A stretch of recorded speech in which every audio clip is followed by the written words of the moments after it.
Assalamualaikum warahmatullahi wabarakatuh. Bismillahirrahmanirrahim. Alhamdulillahi rabbil alamin. Assalatu wassalamu ala asyrafil anbiya wal mursalin Sayyidina wa maulana Muhammadin wa ala alihi wa ashabihi ajmain, amma ba'du.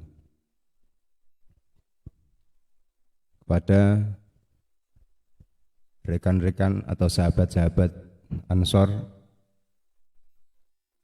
yang kami banggakan, alhamdulillah pada kesempatan malam ini kita bisa mengisi aktivitas bulan Ramadan dengan kegiatan yang sangat positif, dengan adanya pengajian rutin. Semoga kegiatan ini bisa istiqomah untuk pemuda-pemuda Ansor yang berada di Desa Mlingoh ini. Bismillahirrahmanirrahim. Pada kesempatan malam hari ini kita membahas tentang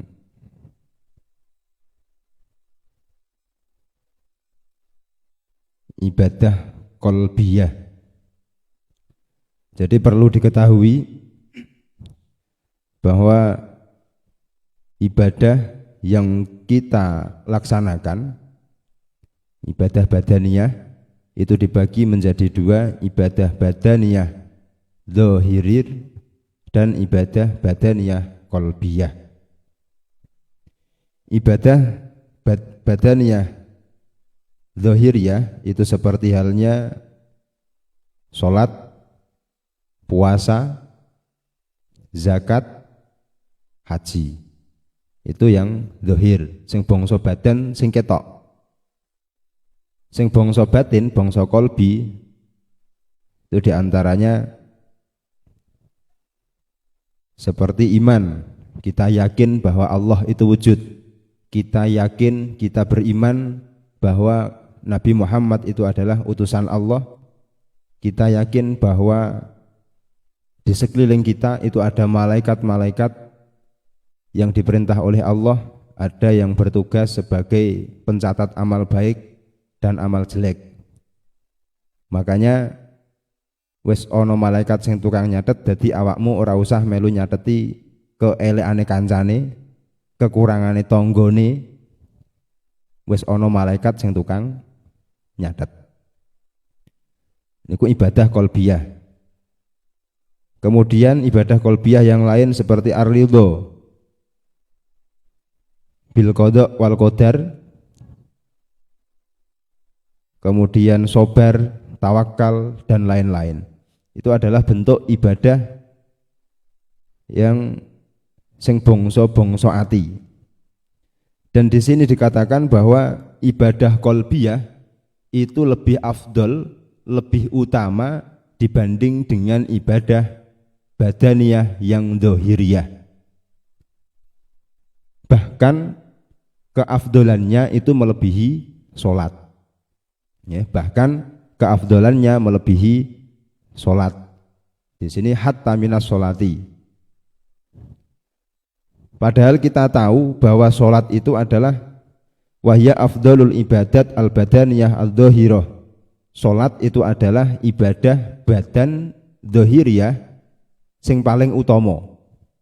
Jadi ibadah dhahiriyah seperti poso, haji, zakat dan lain-lain sing bangsa badan sing ketok itu lebih mulia, lebih utama, lebih afdol sholat daripada yang lain. Nah itu pun keafdolannya sholat ijeh diungkuli, bahasane campur mboten napa-napa iki. Ya. Jadi keutamaan sholat, keutamaan ibadah sholat itu masih bisa diungguli oleh keutamaan ibadah qalbiyah.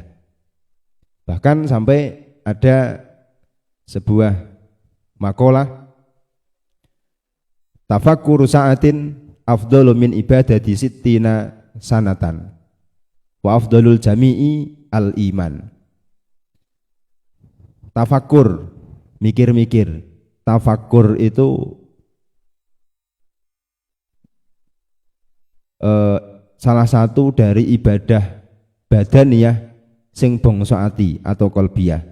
Lah tafakkur saatin, berpikir sesaat itu lebih utama daripada ibadah selama 60 tahun.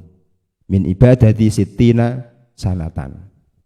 Dan yang lebih utama dari ibadah-ibadah qalbiyah, jadi yang paling utama dalam ibadah qalbiyah adalah wa afdalul jami', semuanya itu yang paling afdal adalah al-iman. Jadi iman ini yang paling pokok.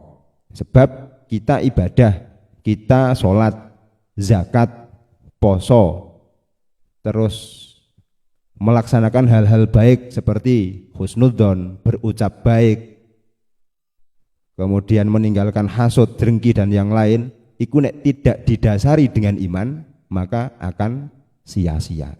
Jadi dasar pokoknya itu adalah iman. Jadi semua dikembalikan pada iman kita masing-masing. Nah, kita bisa berbuat baik seperti itu, mengucapkan kata-kata baik, berpikir baik, itu ketika iman kita sedang dalam keadaan baik-baik saja. Lah nek iman kita, kadar iman kita kok dalam keadaan tidak baik-baik saja, ya bisa dipastikan apa yang keluar dari hati kita lewat mulut kita itu bisa dipastikan yang keluar adalah sesuatu yang jelek-jelek, karena kadar iman kita, kelas iman kita sedang menurun. Begitu. Jadi iman itu bisa naik, bisa turun, iso kandel, iso tipis. Ciri-cirine ketika iman kita itu tebal itu dengan cara melihat kualitas ibadah kita. Ketika ibadah kita kualitasnya bagus, berarti iman kita sedang di tingkat level tinggi.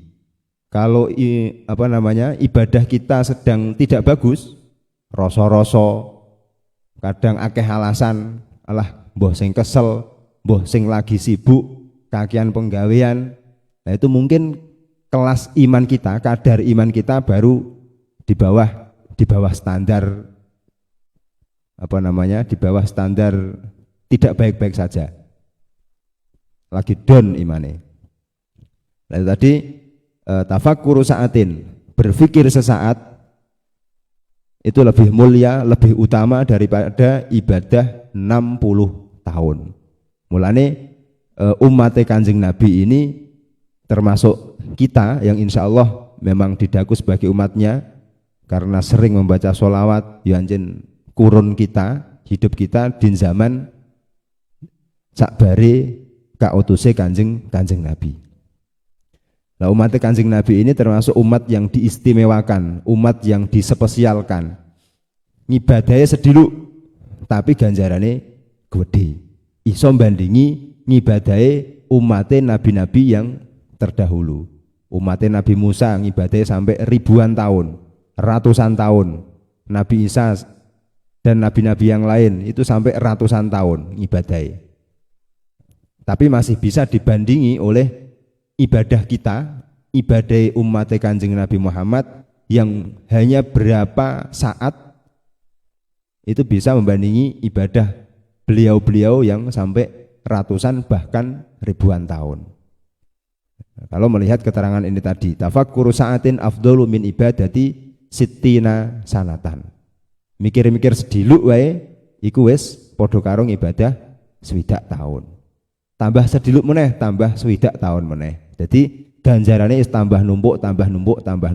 Iku nek didelok konggone ganjaran. Nah, yang perlu digarisbawahi di sini adalah tafakur. Tafakur saatin. Nah, terus sing dipikir-pikir iki apa kok sampai kuat duwe keutamaan ngeluwi ibadah selama 60 tahun. Di sini diterangkan qala jumhurul ulama inna tafakkura ala khamsati aujuhin. Tafakkur yang dimaksud tersebut adalah ini ada 5 wajah, 5 macam tafakkur yang bisa membandingi ibadah 60 tahun. Yang pertama,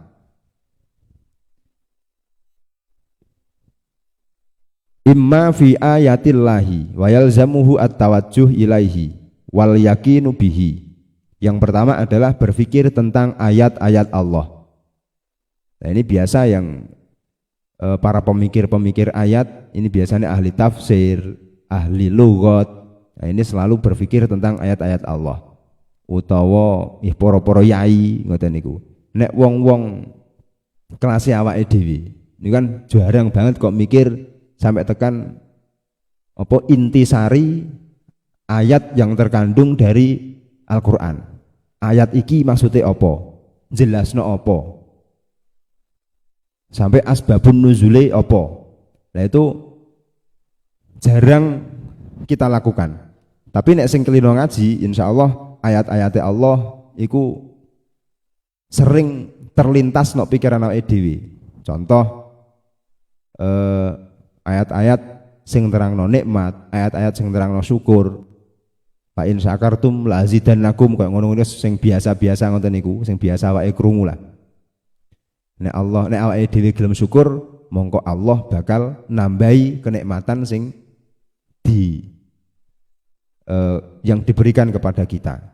Nah itu terus dipikir, iya ya, aku kena gelem syukur, mesti engko untuk tambahan nikmat. Nah, itu dengan berpikir seperti itu, maka kita ibadah yang kita laksanakan dengan cara berpikir tentang ayat Allah itu akan membuahkan hasil seperti halnya ibadah 60 tahun. Itu yang pertama. Yang kedua, au fi nikmatillahi, berpikir tentang nikmat-nikmat Allah yang telah diberikan kepada kita. Padahal nikmat yang diberikan kepada kita itu wis tidak terhitung.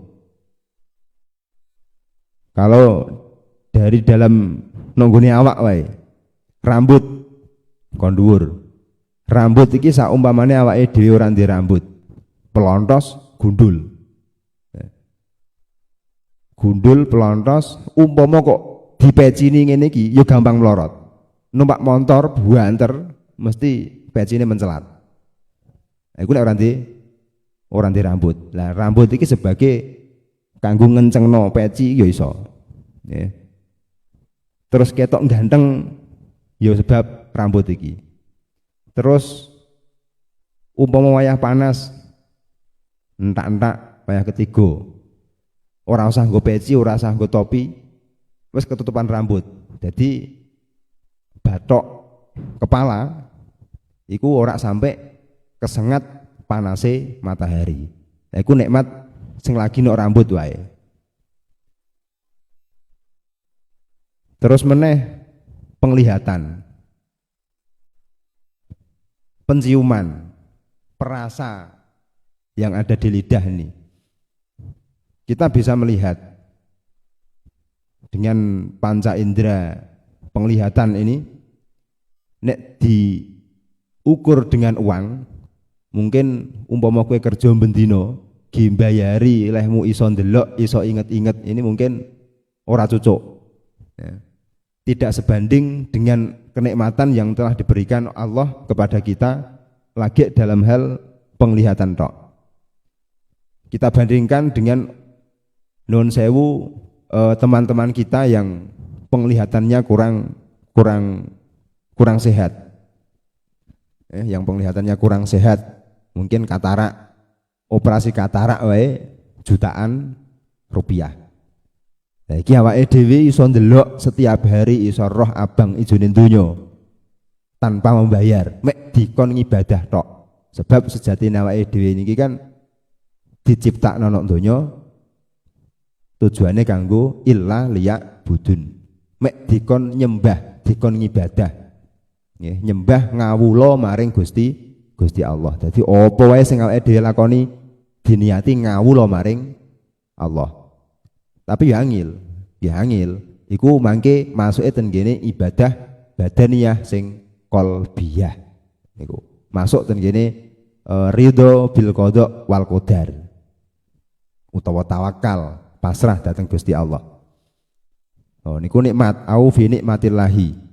Berpikir tentang nikmat-nikmat Allah yang telah diberikan kepada kita. Lah nek gelem mikir-mikir tentang nikmat, maka wa yatawalladu anhu al-mahabbah, maka akan menimbulkan rasa mahabbah kita kepada Allah. Nah, nanti rasa syukur yang ada di hati kita akan semakin tumbuh. Ya, syukur, alhamdulillah ijeh iso diparingi weruh Mas Alfun sing ketok ganteng. Nah, ini sesuatu kenikmatan yang luar biasa. Ya. Alhamdulillah iso diparingi nikmat penglihatan, iso nek cah normal saiki lunga ngabuburit sore-sore ndelok abang ijone donya pas wayah sore, ndelok wong dodol karo ndelok wong liwat nang pasar. Itu sebuah kenikmatan dan harus kita syukuri. Nah, semakin kita banyak bersyukur, maka akan semakin tambah apa yang nikmat yang diberikan oleh Allah kepada kita. Itu yang kedua, berpikir tentang nikmat-nikmat Allah. Kemudian yang ketiga, aufi wa'dillahi wa yatawalladu anhu ar-rughbah. Aufi wa'idillah. Yang ketiga adalah berpikir tentang janji-janji Allah. Allah mempunyai janji kepada kita nek awake dhewe iki gelem ngibadah. Nah, seperti tadi yang sudah saya sampaikan, nek gelem syukur, nikmate bakal ditambah. Dan itu kita berpikir tentang yang seperti itu, tentang janji-janjine Allah. Ya Allah duwe janji, utawa janjeni awake dhewe nek gelem ngabekti, gelem takwa, ikhlas memang lillahi ta'ala, bakal dikei surga, bakal dikei nikmat. Minimal nikmat nok donya iki kebagian. Ngoten. Jadi kan ana nikmat nok donya, ana sing diwehno nang nggone akhirat. Nah, minimal nikmat donya kebagian. Kancane tuku motor kuat tuku motor. Kancane duwe HP yo kuat melu tuku HP. Kancane kuat apa? Nyambung wifi internet, ya awake dhewe kuat nyambung wifi. Itu termasuk nikmat-nikmat, salah satu bukti Allah menunjukkan, mewujudkan janjine nek kowe gelem syukur, gelem ibadah, dikei nikmat, ditambah nikmate. Janjine bakal dilaksanakno. Lah nek awake dhewe kufur terhadap nikmat yang telah diberikan, ya engko bakal untuk siksa. Iku janjine. Ya, dicawisi neraka. Dadi dicawisi surga, ya dicawisi neraka. Nek awake dhewe ngabekti, surga diwehno awake dhewe. Nek awake dhewe iki gampang apa nglakoni maksiat, gampang durhaka, ya dicawisi neraka. Tergantung awake dhewe milih sing ndi. Nah, itu pilihan ada di diri kita masing-masing. Yang selanjutnya, au fi wa'idillahi wa yatawalladu anhu ar-ruhbah. Berpikir tentang pengancame Allah. Jadi tadi sudah saya sampaikan pengancam. Nek ora gelem ngabekti maring Allah bakal diancam, dicawisi neraka.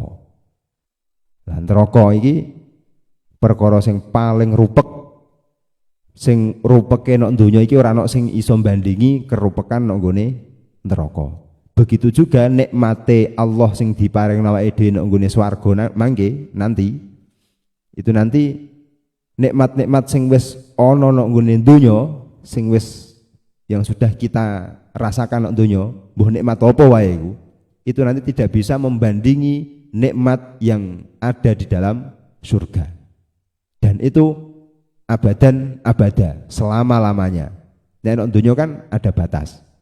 Anggir wis nyawane ilang, nikmate entek. Anggir nyawane ilang, rekosone entek, rekoso nek donya. Karek pindah nek nggone akhirat apa anjen rekosone mandek terus diijoli nikmat nek nggone akhirat. Niku mangke tergantung awake dhewe. Ya, tergantung awake dhewe milih sing ndi. Milih ngabekti apa milih durhaka. Itu tafakur yang nomor berapa tadi? Selanjutnya aufi taksirin nafsi anit taati Wa yatawalladu anhu al-haya. Yang selanjutnya adalah taksir. Pepeko awake dhewe iki gegampang dalam hal ibadah, dalam hal taat terhadap kepada Allah Subhanahu wa taala. Sering kita menggampangkan ini apa? Memudahkan, menganggap enteng. Contoh kecil, sholat wes adzan, Kang Alfun adzan, hayya 'alas shalah, ijeh kerja. Lah engko sik tak lebarne sik, karek sithik. Jebule kerjane ora lebar-lebar, ngasek jam 1, jam 2, setengah 3 urung lebar. Wayah wis meh asar lagi lebar. Lagi sholat, lagi termasuk pepeko, gegampang dalam hal ibadah. Nah, awake dhewe kok gelem mikir-mikir tentang taksirun nafsi fi taatillah ngene iki, an taatillah. Gelem mikir-mikir, ya Allah Gusti, aku umur wis yahmene. Umurku wis 35 tahun, wis 50 tahun, wis 60 tahun, tapi ngibadahku kok ijeh koyo ngene. Poso wae kadang nyasar tekan warung. Kesasar tekan warung. Salat wae kadang rasa-rasa.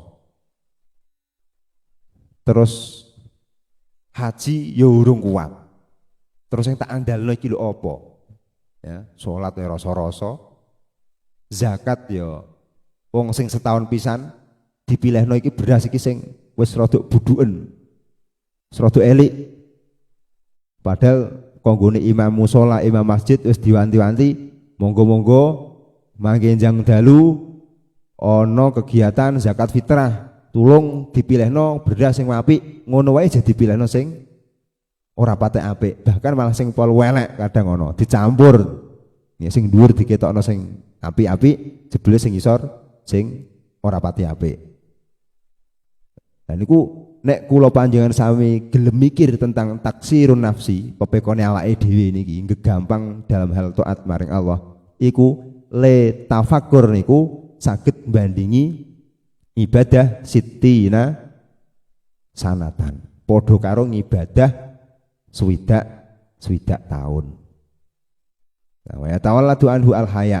Lah nek awake gelem mikir-mikir tentang taksirun nafsi punika, itu akan menimbulkan dalam diri kita rasa malu, ya, rasa malu isin. Dadi arep ninggal salat isin, arep zakat fitrah sing dicampuri beras rada elek, bahkan beras sing elek isin. Ya, isin lah mosok kanggo ngresiki awake dhewe nek berasnya tak campur-campur barang elek, kan gitu. Jadi zakat itu kan padha karo ngresiki awak, zakat fitrah. Nek zakat mal berarti padha karo ngresiki bondone sing wis jenengan awake dhewe iki tumpuk-tumpuk, wis ana bentuk omah, bentuk mobil, bentuk motor, diresiki kelawan zakat mal. Lah nek le ngresiki karo barang sing rusak ya ora dadi resik, kan ngoten. Dadi umbah-umbah kok nganggo banyu banjir, banyu rusak, banyu kubak lemah, ya ora bakal resik, malah tambah rusak. Tapi nek le umbah-umbah dipilihno banyu sing resik, langsung banyu konggone keran, konggone sumur, utawa saiki banyu ledeng, banyu pam, milih sing resik, ora kecampuran apa-apa, dan mangke hasil cucian itu nggih tetep bakal bersih. Nah iki saged membandingi sittina sanatan, 60 tahun. Nah niku tafakur. Jadi ibadah qalbiyah itu lebih utama dibanding dengan ibadah zahiriyah. Senajan bahkan itu ibadah dalam bentuk sholat. Ya, padahal sholat itu fardune sholat itu luweh utama daripada kefardunan yang lain. Di sini disebutkan, ini kembali ke sholat. Ya afdalul ibadati al-badaniyah al-dhahirah wa ba'da as-shaum tsummal haji tsumma zakat.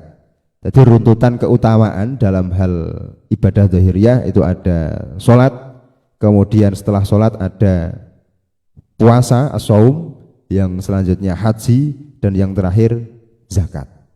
Itu dalam hal keutamaan. Nah, walaupun ini tadi ibadah kolbiyah sing ganjarane iso membandingi atau keafdolane bisa membandingi ibadah zahiriyah bentuk sholat atau yang lain, itu tetap tidak bisa menggugurkan kewajiban sholat. Ya, tidak bisa menggugurkan kewajiban sholat, ora iso nggugurno kewajibane poso, ora iso nggugurno kewajibane haji, zakat. Itu yang harus dipahami. Jadi nanti jangan sampai berpikir, alah aku wis mikir-mikir tok, wis padha karo ibadah swidak tahun, ora usah sholat. Salah. Ya, salah. Jadi aku wis mikir tentang ayat-ayat Gusti Allah, mungkin ngaji terus ngasih tafsir, jadi ahli tafsir, terus ora gelem sembayang, ora gelem zakat, ora gelem poso, posone alah poso ya. Penting aku wis tafakur, wis ngibadah kolbiyah, wis sabar. Nah, ini tidak. Jadi harus memang ada kesinambungan antara ibadah kolbiyah dengan ibadah zahiriyah. Nah, ibadah kolbiyah nanti tadi sudah saya sampaikan itu ada hubungannya dengan iman. Jadi nek ngibadahi apik, imane berarti apik. Nek ngibadahi ora pati apik, berarti kadar iman kita yo tidak dalam keadaan baik-baik saja. Gitu. Nah, itu yang dapat kami sampaikan. Kurang lebihnya mohon maaf dan semoga kegiatan ini bisa berjalan sampai kapanpun dan bisa istiqomah dan bisa diteruskan pada kader-kader selanjutnya. Dan ini sangat positif sekali karena generasi kita sudah generasi milenial, generasi modern, generasi HP. Bendino sing dicekel HP. Ya, lewat HP, lewat internet. Nah, terima kasih. Kurang lebihnya mohon maaf. Semoga apa yang saya sampaikan apabila ada kesalahan itu memang dari pribadi saya, kekurangan saya, dan apabila ada benarnya itu murni dari Allah Subhanahu wa taala, dan semoga Allah memberi ampunan kepada kita semua. Allahumma amin. Akhirul kalam. Wassalamualaikum warahmatullahi wabarakatuh.